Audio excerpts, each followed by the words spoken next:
नमस्कार, जन उत्तराखंड में आप सभी का स्वागत है। मैं हूं प्रभात। बुलेटिन में सबसे पहले नजर हेडलाइंस पर।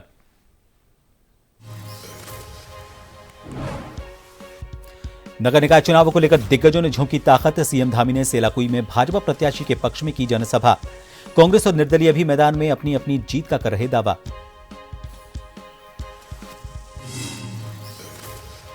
निष्पक्ष, शांतिपूर्ण और भय रहित चुनाव संपन्न कराने के लिए प्रशासन मुस्तैद। चंपावत में पुलिस ने निकाला फ्लैग मार्च।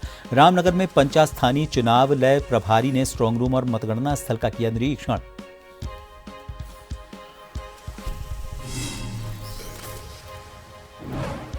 बच्चे का अपहरण कर बेचने वाले गिरोह का दून पुलिस ने किया खुलासा। 4 सदस्यों को यूपी से किया गिरफ्तार। भांजे को किडनैप कर 2 लाख में बेचा। खुद के बच्चों का भी किया सौदा।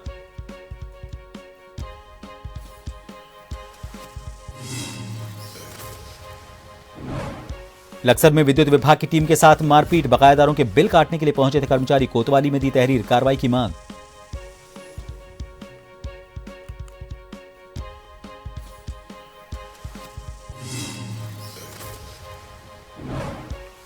और हरिद्वार में मकर संक्रांति स्नान पर्व को लेकर तैयारियां पूरी। सुरक्षा के पुख्ता इंतजाम। 8 जोन में बांटा मेला क्षेत्र। बागेश्वर के प्रसिद्ध ऐतिहासिक उत्तरायणी मेला 2025 का उद्घाटन। नगर में निकाली प्रभात फेरी।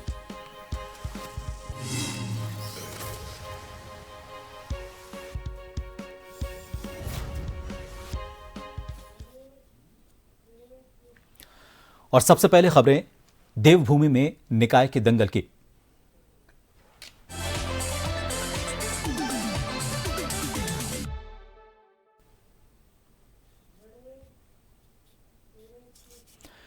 उत्तराखंड में निकाय चुनाव की रणभेरी बज चुकी है। तारीख भी तय हो चुकी है। सभी प्रत्याशी अपनी अपनी जीत के लिए तैयार हैं और लगातार कोशिश कर रहे हैं। 23 जनवरी को होने वाले चुनावों को लेकर अपनी जीत सुनिश्चित करने के लिए सभी प्रत्याशी जी तोड़ मेहनत कर रहे हैं। पेश है एक report.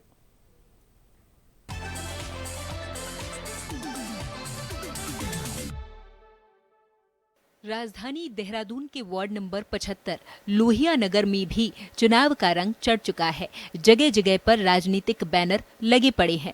Ward number 75 Lohia Nagar के कांग्रेस के निवर्तमान पार्षद मुकीम अहमद फिर से चुनावी मैदान में है और क्षेत्र के विकास की बात भी कर रहे हैं। लेकिन सबसे बड़ी बात यह है कि वो खुद ही मान रहे हैं कि वार्ड में सही से साफ सफाई नहीं हो पाई है।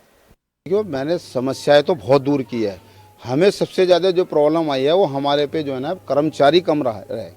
भेदभाव किया बीजेपी ने। ज्यादा मान लो कर्मचारी मेरे में बराबर में वार्ड है, वार्ड 74, वहाँ 30 कर्मचारी है, लगभग 30। हमारे यहाँ क्या 10, 12, 15 कर्मचारी। उसमें से भी कुछ नाला गैंग में थे।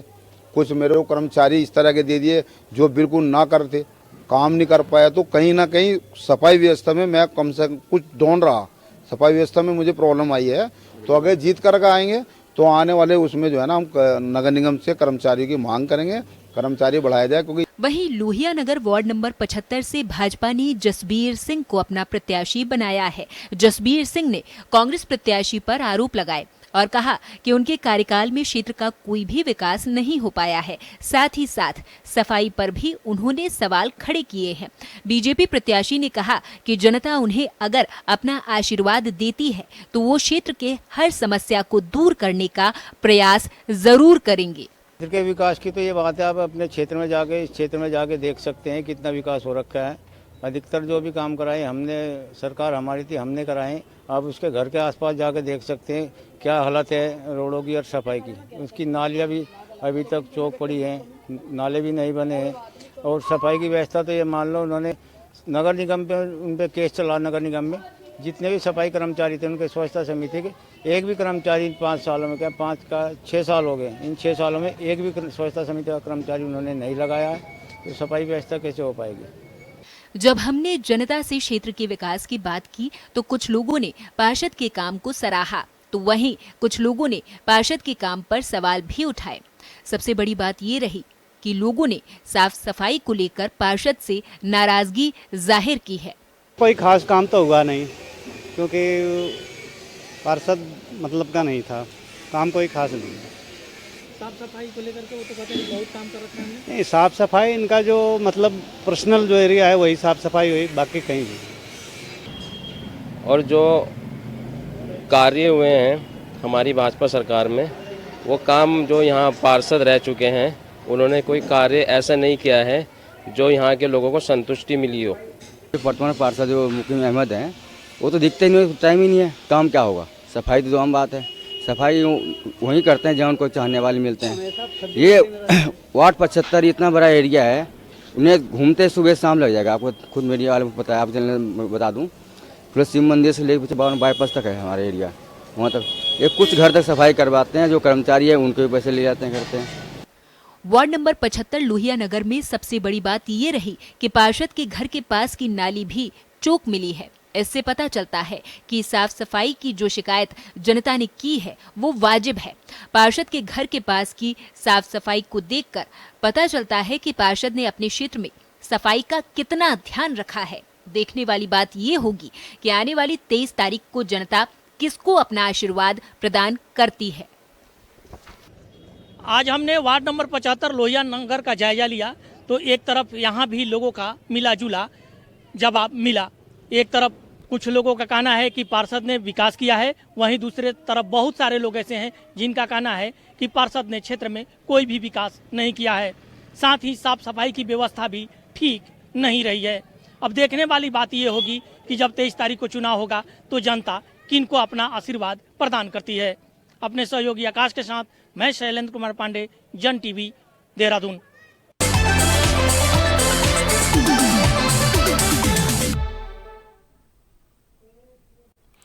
निकाय चुनाव इस समय प्रदेश में चल रहे हैं, जिसके चलते बीजेपी के प्रत्याशी मैदान में हैं। वहीं आज जनता का मनोबल बढ़ाने के लिए विकासनगर और सेलाकुई में उत्तराखंड के मुख्यमंत्री पुष्कर सिंह धामी पहुंचे। यहां उन्होंने रोड शो में हिस्सा लिया और जनता को संबोधन के दौरान कहा कि सेलाकुई में एक बड़ा मामला जो कि शीशम बाड़ा कूड़ा घर का है, उसको जल्द ही यहां से हटाया जाएगा और जितनी भी समस्या क्षेत्र में देखी जा रही है उनका जल्द निस्तारण किया जाएगा। सहसपुर क्षेत्रीय विधायक सहदेव सिंह पुंडीर ने भी जनता से अपील करते हुए कहा कि हर समस्या का जल्द निस्तारण किया जाएगा।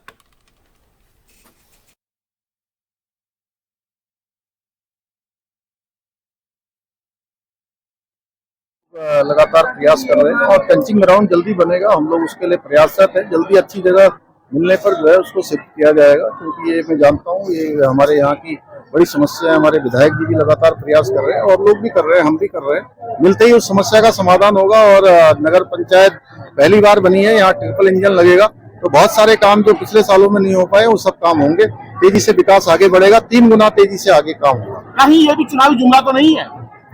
देखिए, हम लोग जुमलों पर विश्वास नहीं करते हैं, हम लोग जुमले नहीं बोलते हैं। हम जो है बिल्कुल काम करने पर विश्वास करते हैं और ये काम कर रहे हैं। ये सब प्रदेशवासी जानते हैं। प्रदेश के अंदर इस समय सारे लोग, जहां भी मैं जा रहा हूं, बड़ी संख्या में लोग भाजपा का समर्थन कर रहे हैं और तीसरा इंजन लगाएंगे। निकायों में भी भाजपा की सरकार बनेगी और तेज गति से विकास आगे बढ़ेगा।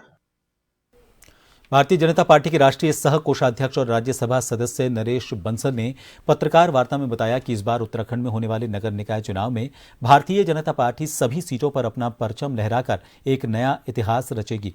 उन्होंने कहा कि उत्तराखंड में 11 नगर निगमों में भाजपा प्रत्याशियों की ऐतिहासिक जीत होगी। तो वहीं उन्होंने कहा कि इसके साथ ही प्रदेश के 100 नगर पालिकाओं और नगर पंचायत में भी अधिकांश सीटों पर भाजपा प्रत्याशियों की जीत होगी।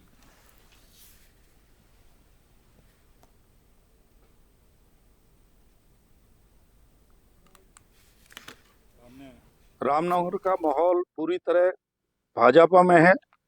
कल मैं जन समर्थन के लिए अपने प्रत्याशी और विधायक जी के साथ बाजार में निकला था। जिस प्रकार से व्यापक पूरे बाजार ने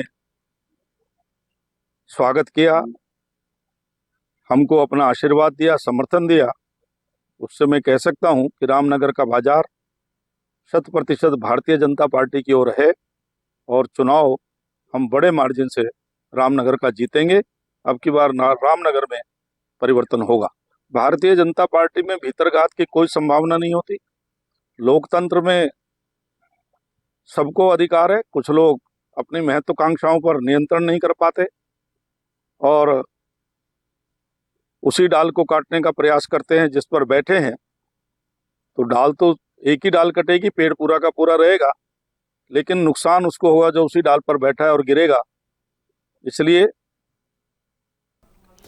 मुख्यमंत्री की विधानसभा सीट चंपावत पर 23 जनवरी को होने जा रहे नगर निकाय चुनाव को लेकर चंपावत में कांग्रेस प्रत्याशी नीमा कठायत ने अपनी पूरी ताकत झोंक दी है। चंपावत से कांग्रेस प्रत्याशी नीमा कठायत ने कांग्रेस प्रत्याशियों के साथ मल्ली बाजार और ग्याली सेरान में धुआंधार प्रचार किया और नगर के सम्मानित मतदाताओं से अपने पक्ष में मतदान की अपील की।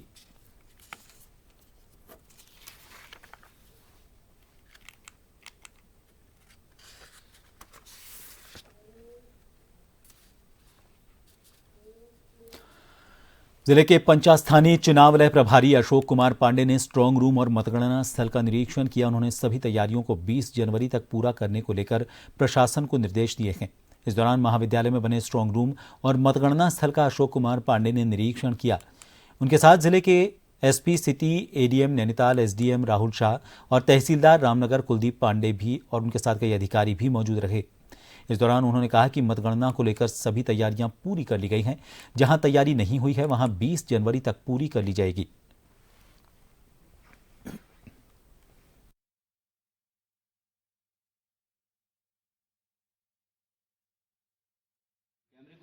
मतगणना को लेकर हमारा चुनाव कार्यालय संचालित है हल्द्वानी में, कंट्रोल रूम। लगातार वहां से सब जगह व्यवस्थाएं देखी जा रही हैं और आज इसमें रामनगर का भ्रमण किया गया है। यहाँ पे जो हमारे स्ट्रांग रूम की व्यवस्था है और मतगणना की व्यवस्था है उसका निरीक्षण किया गया। इसमें यहाँ 20 वार्ड है, 45 बूथ है और सबकी काउंटिंग एक ही जगह होगी। पूरे नैनीताल जिले में व्यवस्थाएं हमारी चल रही हैं सब जगह और अभी मतदाताओं का प्रशिक्षण भी हमने किया है और बूथ हमने सारे चेक करा लिए हैं और इसके अलावा स्ट्रांग रूम और काउंटिंग हॉल भी देखा गया है।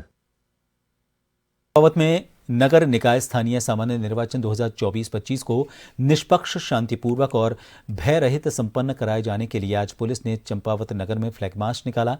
फ्लैग मार्च के माध्यम से पुलिस ने लोगों को चंपावत में होने वाले निकाय चुनाव को सकुशल संपन्न कराए जाने के लिए आचार संहिता और धारा 163 BNSS का पालन करने, क्षेत्र में कानून और शांति व्यवस्था को बनाए रखने, भय रहित मतदान करने, बिना किसी प्रलोभन में आए मतदान करने, किसी भी प्रत्याशी या व्यक्ति द्वारा किसी भी प्रकार का प्रलोभन दिए जाने और क्षेत्र में धनबल अथवा मादक पदार्थों के वितरण संबंधी सूचना प्रकाश में आने पर तत्काल सूचना स्थानीय मजिस्ट्रेट को और पुलिस को देने के लिए प्रेरित किया।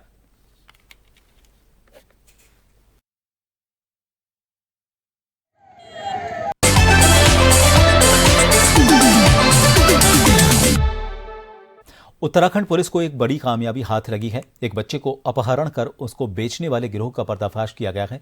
एसएसपी अजय सिंह ने जानकारी देते हुए बताया कि यमुना कॉलोनी की रहने वाली रीना ने शिकायत दर्ज करवाई थी कि उसके 2 बेटों को, जिनकी उम्र 5 साल और 2 साल है, उनका अपहरण कर लिया गया। इस पर तुरंत ही कोतवाली कैंट में मुकदमा दर्ज करवाया गया। बच्चों को ढूंढने के लिए टीम गठित की गई। इस पर यमुना कॉलोनी के आसपास के लोगों से पूछताछ की गई। साथ ही सीसीटीवी कैमरों के फुटेज खंगाले गए। इसमें सामने आया कि राकेश नाम का व्यक्ति, जो कि उसे परिवार का रिश्तेदार भी है, उसके साथ एक महिला बच्चों को ले जाते हुए दिखाई दी। जांच के दौरान ही बड़ा बच्चा जो 5 साल का था वो घर वापस आ गया था। छोटे बच्चे को राकेश ने 2 लाख रुपए में बिजनौर में बेच दिया था, जिसको गिरफ्तार किया गया और उसके साथ उसकी पत्नी, बेटी और एक बिचौलियों को भी गिरफ्तार किया गया। इनके कब्जे से बच्चे को सकुशल बरामद कर लिया गया। एसपी के द्वारा पुलिस टीम को 25,000 रुपए का इनाम दिया गया।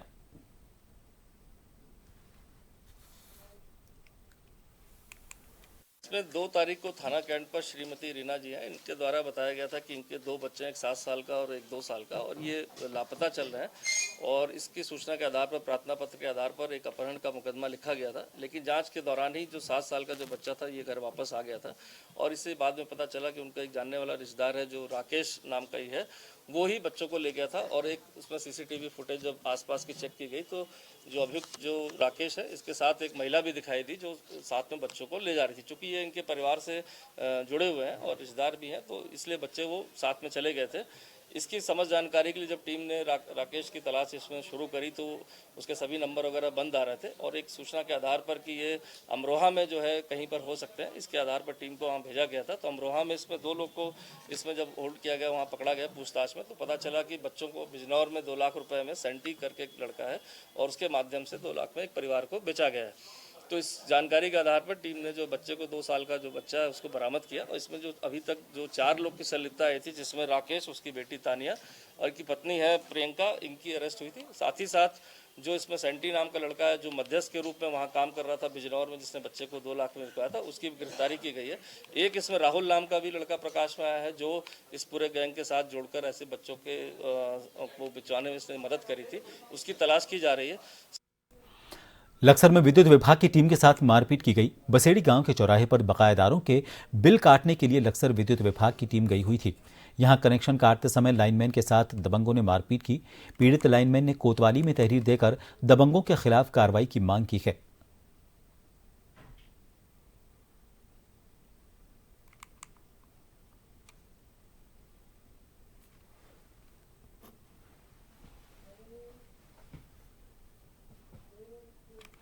कुमाऊं की काशी के नाम से विख्यात बागेश्वर जिले का प्रसिद्ध ऐतिहासिक धार्मिक पौराणिक उत्तरायणी मेला 2025 का उद्घाटन प्रशासनिक व्यवस्थाओं के बीच आयुक्त कुमार मंडल दीपक रावत द्वारा फीता काटकर किया गया।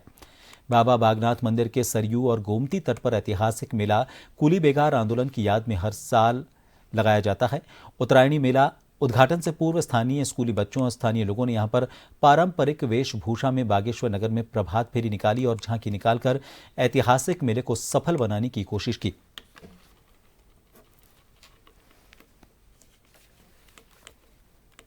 पहले तो उत्तरायणी की आप सबको बहुत बहुत शुभकामनाएं। और जैसा आप जानते हैं कि बहुत ही ऐतिहासिक मेला है, अलग अलग संस्कृतियों का समागम है, इसका एक व्यावसायिक दृष्टिकोण भी इसका पूर्व से रहा है। अभी थोड़ी देर पहले हमने यहाँ पे झांकियों का एक तरीके से फ्लैग ऑफ किया है और शहर के अंदर बहुत अच्छी रौनक है, मेले की व्यवस्थाएं बहुत अच्छी हैं, जिसका 2 बजे उद्घाटन भी किया जाएगा। मेरी आप सबको शुभकामनाएं हैं और केवल एक अपील है कि जितने भी हमारे यहाँ पे हैंडीक्राफ्ट्स लेके लोग आए हैं मेले में, हमारे जो हस्तशिल्प है, अन्य शिल्प हैं, इसको प्रमोट करना हमारी ड्यूटी है। क्योंकि मेला जब ये था, इसका जो इतिहास है, एक तरह से ट्रेडिंग फेयर था। मतलब इसमें रिलीजन तो खैर है लेकिन ट्रेडिंग भी होती थी और इसमें हमारा दायित्व है कि हमारे जो प्रोडक्ट्स हैं इस सब के ब्रांड एम्बेसडर हम लोग खुद बने और आर्टिसंस को मदद करें। आज ये पौराणिक और ऐतिहासिक उत्तरायणी मेले का उद्घाटन माननीय आयुक्त महोदय के द्वारा किया जा रहा है यहाँ पर। और अभी आप देख रहे हैं कि बहुत अच्छा मार्च पास्ट यहाँ पे चल रहा है और इसके बाद जो ऑफिशियली इनॉग्रेशन होगा वो 2 बजे होगा, जो कि नुमाइश खेत में होगा। और जैसा हम लोग सभी जानते हैं कि बहुत ही ऐतिहासिक और पौराणिक मेला है जो हमारी संस्कृति को और हमारी आर्थिकी को भी जोड़ता है। और हमारे जो दूर दराज के क्षेत्र हैं वहाँ से लोग यहाँ पर आते हैं और हैंडीक्राफ्ट का बहुत अच्छा प्रदर्शन और कपड़े और ऊनी वस्त्रों का भी यहाँ पर डिस्प्ले किया जाता है। और ये हमारी व्यापारिक एक जो सोच है उसको भी बढ़ावा देता है, अन्य लोगों को भी आपस में जोड़ता है, संस्कृति को भी आपस में जोड़ता है। मकर संक्रांति स्नान पर्व को लेकर पुलिस प्रशासन द्वारा सुरक्षा के पुख्ता इंतजाम किए गए। पूरे मेला क्षेत्र को 8 जोन और 28 सेक्टर में बांटा गया है। करीब 1000 पुलिसकर्मियों के साथ ही पीएसी और पैरामिलिट्री फोर्स तैनात रहेगी। हरिद्वार के एसएसपी प्रमेंद्र सिंह डोभाल ने ऋषिकुल ऑडिटोरियम में स्नान ड्यूटी पर आए पुलिसकर्मियों की ब्रीफिंग की और उन्हें मुस्तैदी के साथ ड्यूटी करने के निर्देश दिए। एसएसपी ने बताया कि मकर संक्रांति के स्नान पर्व पर भारी भीड़ उमड़ने की संभावना है, इसलिए रूट डायवर्जन प्लान भी बनाया गया है।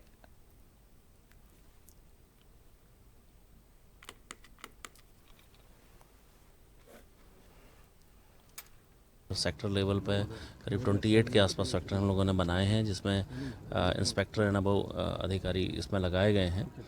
पीएसी हम लोगों को उपलब्ध है, अन्य जनपदों से भी फोर्स हमें मिला है। साथ में ट्रैफिक के लिए अलग हम लोगों ने एक अलग चैनल पे अलग अरेंजमेंट्स किए हैं, जिसमें जो डाइवर्जन प्लान है उसको लागू किया जाएगा। पुलिस व्यवस्था के तौर पे हम लोग पूरी तरीके से तैयार भी हैं और हमारे पास पर्याप्त साधन है। मुझे उम्मीद है इस स्नान को हम बहुत अच्छे तरीके से कर पाएंगे। इस पूरे स्नान में कम से कम हमारा जो सिविल पुलिस का करीब 400 के आसपास पुलिस बल है। बाकी पीएसी हमारी 3 कंपनी पीएसी है और अन्य विभागों को कुल मिला के करीब 1000 से आसपास हमारा जो पुलिस फोर्स है वो उत्तराखंड में बोर्ड एग्जाम की तारीख तय हो चुकी है। इस बार बोर्ड का रिजल्ट अच्छा रहे, शिक्षा विभाग इसके लिए जद्दोजहद में लगा हुआ है। इस पर महानिदेशक शिक्षा झरना कमठान का कहना है कि शिक्षा विभाग क्वालिटी एजुकेशन के लिए निरंतर कोशिश कर रही है। बोर्ड का रिजल्ट और अच्छा रहे, इसके लिए तमाम प्रयास किए जा रहे हैं। इस बार शिक्षकों के ACR को भी रिजल्ट बेस्ड कर दिया गया है। जहां रिजल्ट अच्छा होगा, उनकी ACR को भी अच्छी मार्किंग दी जाएगी।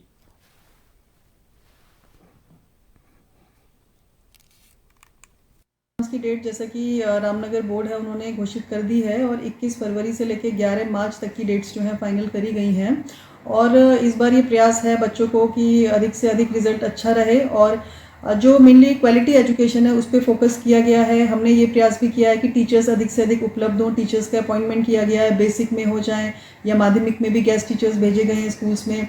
साथ में हमने एक इनोवेटिव भी किया है कि हमने टीचर्स की ACR को अब की बार रिजल्ट बेस्ड कर दिया है। मतलब जहाँ पे परीक्षा परिणाम अच्छा होगा तो वहाँ टीचर्स को भी ACR में अच्छी मार्किंग होगी। इसके अलावा जो स्कूल में क्वालिटी एजुकेशन देने पे फोकस किया गया है, वोकेशनल एजुकेशन भी दी जा रही है, इंग्लिश स्पीकिंग के कोर्सेज भी चल रहे हैं। 38वें राष्ट्रीय खेलों के लिए मात्र 16 दिन का समय बाकी बचा है और ऐसे में विभाग तैयारियों को अंतिम रूप देने में जुटा हुआ है। अभी तक खेल विभाग द्वारा 10,000 खिलाड़ियों की मैपिंग की जा चुकी है। इनमें से 1200 से ज्यादा खिलाड़ियों द्वारा रजिस्ट्रेशन किया जा चुका है। गोल्फ को छोड़कर सभी खेलों के डायरेक्टरेट ऑफ कंपटीशन निरीक्षण कर चुके हैं। विशेष सचिव खेल अमित सिन्हा ने बताया कि प्रधानमंत्री 1 दिवसीय दौरे पर आकर 38वें राष्ट्रीय खेलों का शुभारंभ करेंगे। वो 5 घंटे उत्तराखंड में ही बिताएंगे, जिसे देखते हुए PM सचिवालय भी बनाया जा रहा है।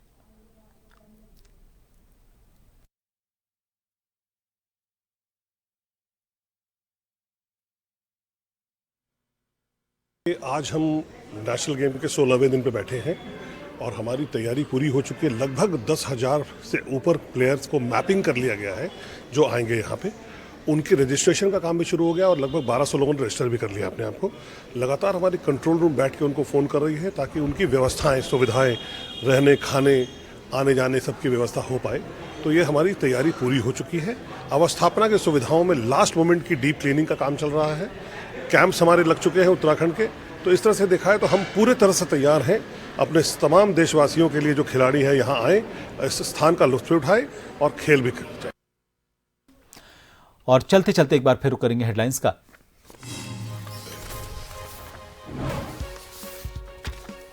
नगर निकाय चुनावों को लेकर दिग्गजों ने झोंकी ताकत। सीएम धामी ने सेलाकुई में भाजपा प्रत्याशी के पक्ष में की जनसभा। कांग्रेस और निर्दलीय भी मैदान में अपनी जीत का कर रहे दावा।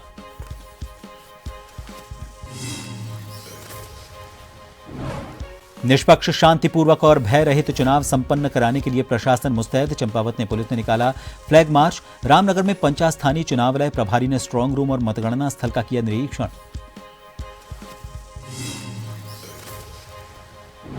बच्चे का अपहरण कर बेचने वाले गिरोह का दून पुलिस ने किया खुलासा। 4 सदस्यों को यूपी से किया गिरफ्तार। भांजे को किडनैप कर 2 लाख में बेचा, खुद के बच्चों का भी किया सौदा।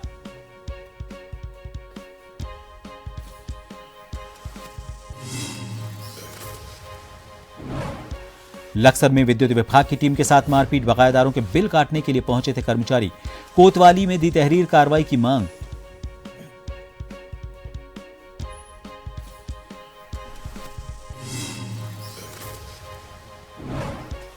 और हरिद्वार में मकर संक्रांति स्नान को लेकर तैयारियां पूरी। सुरक्षा के पुख्ता इंतजामात। 8 जोन में बांटा मेला क्षेत्र। बागेश्वर के प्रसिद्ध ऐतिहासिक उत्तरायणी मेला 2025 का उद्घाटन। नगर में निकाली प्रभात फेरी।